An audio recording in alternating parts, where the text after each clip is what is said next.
If I was diagnosed with PCOS again tomorrow, this is exactly what I would do first. When I was diagnosed with PCOS in 2019, it was very clear very quickly how confusing this community is. Not only are you frustrated with your new diagnosis, but you're trying to understand what that means for you and how you can kind of manage these symptoms and feel more like yourself again. But on your journey to do that, you're finding all this conflicting information saying you should do this and you shouldn't do that. And none of it just really makes sense because you don't know why and you don't know if that works for you or your body. There just seems to be a lack of direction when it comes to being diagnosed with PCOS and what to do next.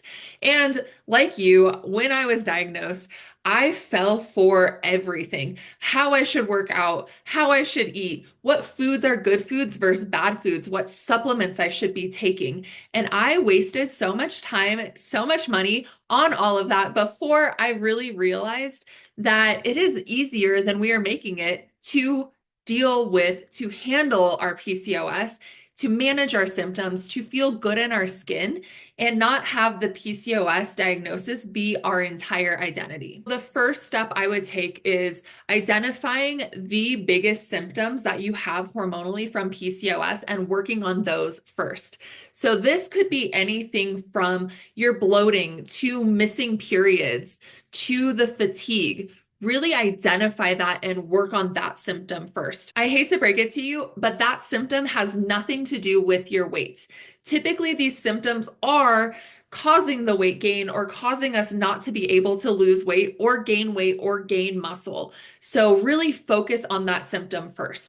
After you identify that symptom and start working on that symptom, the next thing you do is focus on nourishing your body. So focusing on your nutrition. Understand what foods make you feel really good, what foods don't make you feel good. This is going to be different for everyone.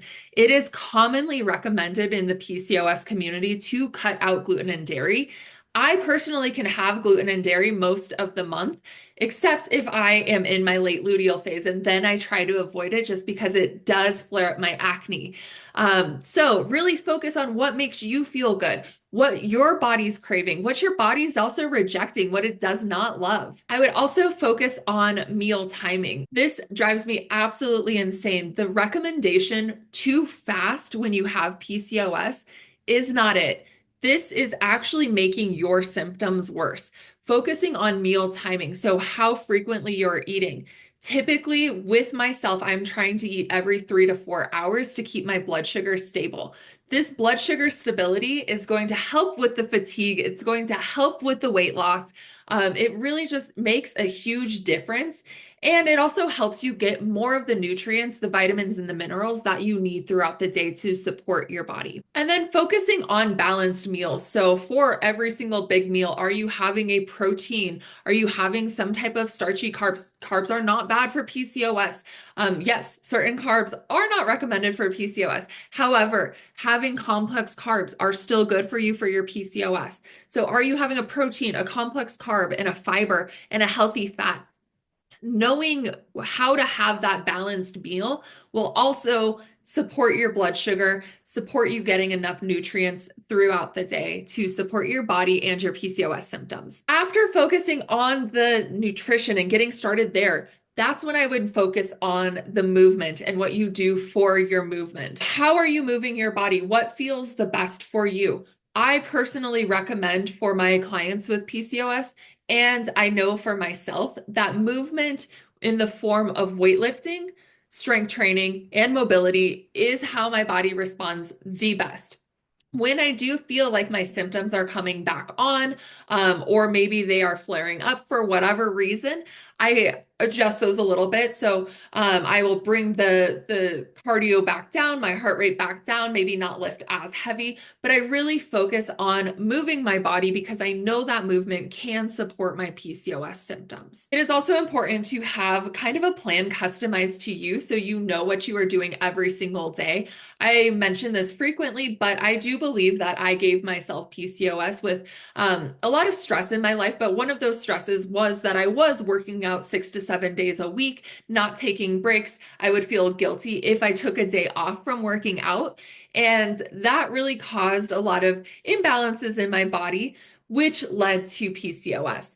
And so having a plan, making sure that you are balancing how you're moving, how you're weightlifting, how you're doing your cardio, how you're taking your rest days, even mobility or yoga or Pilates, having that plan customized to you will support your symptoms, will support your PCOS, as well as any body composition goals that you do have, whether that is weight loss, whether that is getting toned, or whether it is literally just feeling better in your skin. After that, I would also focus on your lifestyle. And so this looks like stress management, how you're sleeping. All of these factors really do play into managing our PCOS. And all of these lifestyle factors are very, very connected to that very first point of how our symptoms are feeling. So if we are more fatigued, how are we sleeping? Are we sleeping well? Is our blood sugar managed to help us get that restful sleep, to help us throughout the day so we're not feeling like we need to take a nap in the afternoon? Is our stress managed so that we aren't flaring up our own symptoms? And so with all of these, yes, there is kind of a list of how I would do it, like managing the symptoms and then nourishing our body and then getting the movement and then the lifestyle. But it doesn't need to be like, oh, our symptoms are 100% managed before we do the nutrition piece of it.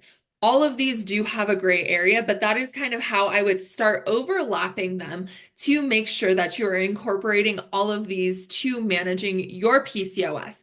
If I was going to redo everything tomorrow, be diagnosed tomorrow with PCOS, I would likely avoid Facebook groups, Google, some of the advice I got from other women with PCOS, because PCOS is so specific to you. So focusing on your symptoms, how you feel best with how you eat, how you feel best with how you move, and then what lifestyle factors need to come in to help embrace all of that and decrease your symptoms.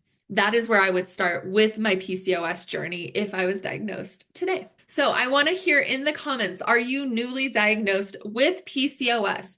If so, how are you feeling? Talk to me. And then if you've already been diagnosed with PCOS and you are already well on your journey, where are you on your journey? What areas between the nutrition, the fitness, the lifestyle do you need to focus more on? I want to hear from you in the comments. And that is all I have for you on Hormone Happy Hour. Cheers.